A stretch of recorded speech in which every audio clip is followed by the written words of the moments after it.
Շնորհակալություն աղբանության եւ սանիտարական մակրո։ Պարոն փոխքաղաքապետ, հաշվետու ժամանակահատվածում աղբանության աշխատանքներն իրականացվել են 2 հերթափոխով, ցերեկային հերթափոխի ընթացքում շահագործվել է 42, գիշերային հերթափոխի ընթացքում 39 տեխնիկա։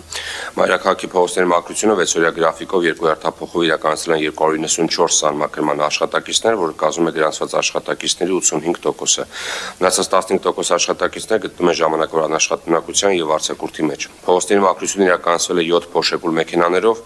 աշխատանքների իրականացման համար շահագործվել է Բելարուս տեսակի 6, քաթ տեսակի 2 տրակտոր, 7 ինքնաթափ եւ 10 ջրցան մեքենաներ։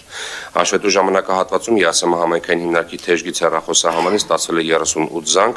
իսկ ակտիվ քաղաքացի հարթակով քաղաքացիների կողմից ստացվել է 81 հայտ, որից 11-ը գտնվում են Թացիկ, 70-ը կատարված կարգավիճակում։ Նշեմ նաեւ, որ Վիոլաջուր ընկերության կողմից կենտրոն վարչական շրջանում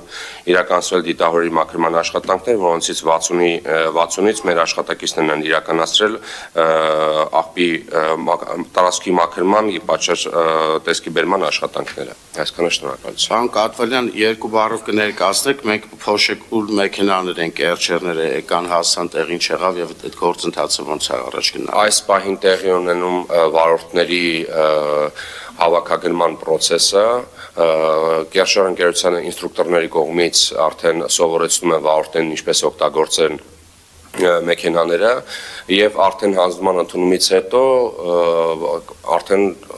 կսկսեն աշխատանքներ իրականացնել, նախատեսում ենք մոտ ապրիլի 5-ից 7-ի կողմերը արդեն աշխատանքներ իրականացնել։ Բայց եթե չեմ սխալվում, մենք այդտեղ մի հատ հարց ունենք, հավաքանիով պետք է հաստիկացուցակի 12 ավելացում անենք, ճիշտ է 12 հաստիկի ավելացում, որպեսզի տվյալ աշխատակիցները այդ հատուկ տեխնիկան սպասարկեն, այսինքն մեր հավաքանունիստից առաջ մենք չենք կարող այդ մարդկանց գործի ընդունել, քանի որ հաստիկ չենք ունենա։ Այս պահին որոշակի մենք մեր ջրցանների վարորդներին ենք սովորեցնում, բայց այո, հաստիկների կարիք ունենք, հակառակ դեպքում չենք կարող աշխատացնել։ Շատ լավ։ Երևան ավտոբուս